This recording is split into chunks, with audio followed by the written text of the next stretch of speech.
পাহাড় থেকে পানি আস্তে আস্তে আমাদের এলাকায় তো পানি উত্তরেন আস্তে আস্তে অনেক বড় হয়ে যায় আর কি। মানে যেখানে আস্তে আস্তে আস্তে বড় হয়ে যাবে, বড় হয়ে গেলে অনেক ক্ষয়ক্ষতি হয়ে যাবে আর কি। তো পাহাড় নিজে দেখেন দোয়ালের পানি আস্তে আস্তে একবারে বিশাল নদী ভরে বরাবর দিতেছে, বাড়ি ঘর একবারে তোলায় যায়। মানে বৃষ্টি হইলে পানি বাড়ে, পাহাড়ে পানি নামে, বৃষ্টি হইলে দোলাইছে পরে আমরা ক্ষতিগ্রস্ত।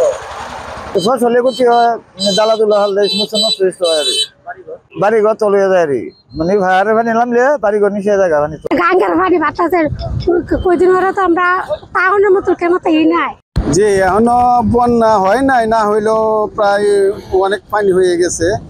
সেটা যদি আরো বাইরে যাতে আমাদের ক্ষতিগ্রস্ত হবে।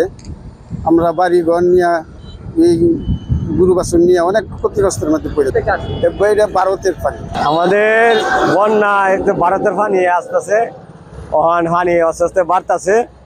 হ্যাঁ, পানি যদি পরে পরবর্তীতে বেশি পানি হলে আমরা সঙ্গের উপরে টাকা লাগে, সমস্যা হয়। আমরা টানা সপ্তমবারের মতো বেস্ট টিস্যু পেপার ব্র্যান্ড হিসেবে স্বীকৃতি পেয়েছে বসুন্ধরা টিস্যু। সতর্কবার্তা আমরা পেয়েছি এবং সে অনুযায়ী আমরা ব্যবস্থা গ্রহণ করেছি। আমাদের উপজেলা পর্যায়ে যে আমাদের উপজেলা দুর্যোগ ব্যবস্থাপনা কমিটি, সেটা আমাদের গঠন করা হয়ে গেছে এবং প্রত্যেকটি ইউনিয়নেও ইউনিয়ন পর্যায়ে আমরা ইউনিয়ন দুর্যোগ ব্যবস্থাপনা কমিটি আমরা গঠন করেছি এবং তাদেরকে আমরা নির্দেশনা দিয়ে দিয়েছি যেন তারা সতর্ক থাকে, যে কোনো পরিস্থিতি যেন আমরা দ্রুত কার্যক্রম পদক্ষেপ যেন গ্রহণ করতে পারি।